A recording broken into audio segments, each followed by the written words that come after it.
I'll do. This one is separating the wheat from the chaff. Right, what's that about? It's about, to me, on a secular level, removing all the false industry of public services that are only here due to monetary systems we're in now. Right, so example. Right, you need to remove all the money from the system, and how quick would all the relevant duties stay in this country and any country once you remove money of all the relevant industries or services? You see, no one's going to unnecessarily go and wake up in the morning and start doing an unnecessary duty that's not really that needed, whether it's whatever is in service or a brand product that you're working in somewhere else or whatever it is. Right, the only thing that's going to stay is the key working services, the primary services that's needed that keeps everything running and in civilization. Right, that'll be the quickest thing and the greatest thing we could ever do in our life to free ourselves from basically the tyranny of our monetary system and its democracy of systems that we're in now.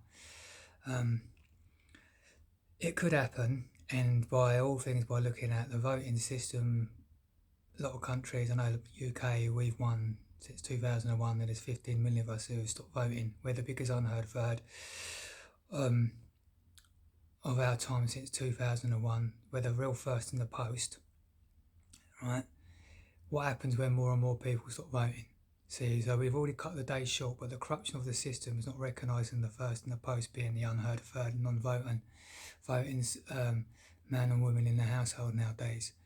There's 8 billion of us in the world, right? Do you not tell me that we couldn't reorganise ourselves as the working class of the people to, who are supposed to, basically most of us of the world who are the 8 billion, most of the envelope of the world. You're telling me that we couldn't reorganise the world into a free world amongst ourselves, or the relevant duties keeping in a non-monetary system? I think we could, and it'd be done quite quick, or what needs to stay and what don't need to stay, amongst ourselves in organisation. And the beauty of the game is because it's non-monetary, no one's losing their livelihood, as in their household. So you're a single man or woman, or you've got, your family man or woman, your life is safe as houses, because we're not actually in a world of monetary systems where you're in jeopardy of losing your place or losing your duty, right? So this could easily be done amongst ourselves, you see. The calculation we'd use would be 30 weeks by 4 people, right, in every job role, giving us basically like 39 weeks back. So that's the 13 by 4, the 39, 13, same difference. When you put that in human resources, and that's how we'd basically organise to continue the duties in our local areas amongst ourselves as locals. If it's a career you don't mind doing 26 weeks or 39 weeks, giving you at least 13 weeks per annum, even if it's your career that you want to do. But if it's a mundane duty or a key working service, you just do 13 weeks. At most, you probably do 15, 16 in brackets if the manual labour is quite skilled, so you'd need to come in 2-3 weeks before you're actually 13 weeks set on and learn the ropes of what you're going to do for the next 13 weeks. But you're still getting 36, 37 weeks back if that's the case in some of the duties where you still need to be trained up a bit, right? When it comes to now it is a free world, you couldn't be that greedy if you really wanted to be, when you really think about it, because there's only so much volume of storage that you can actually have in your house, see? That you can actually store all your items or household stuff, in mod cons. So like, fridges, white goods, furniture, mod cons. I mean, your mobile phone lasts about 3 years.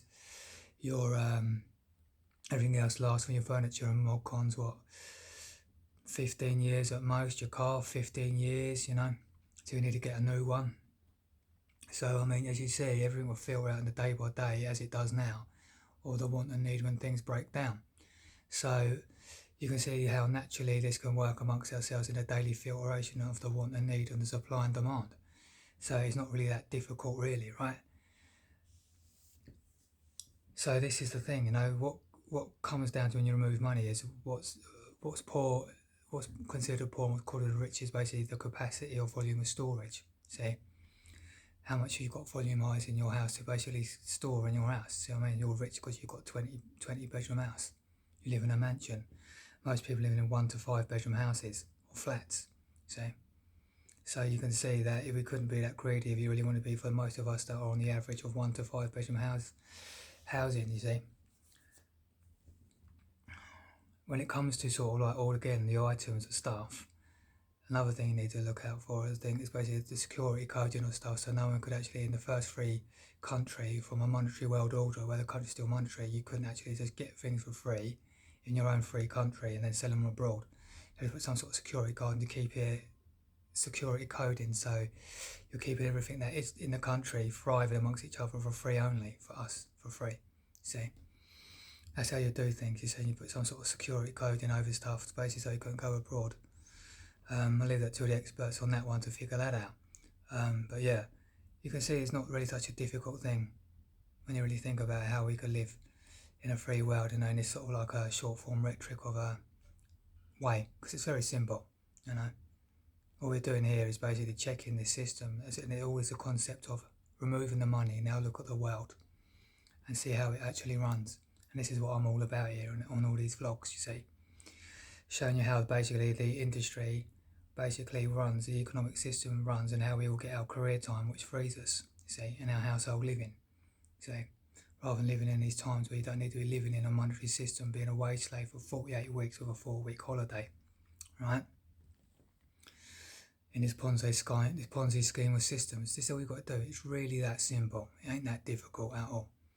Right, so the 3913 is our way. That would be the very solve between us that basically keeps everything flowing, in the flow state. And basically we're freeing ourselves and fixing stuff once and for all that's not being fixed right now due to the monetary system and their red tape that's getting in the way due to greed.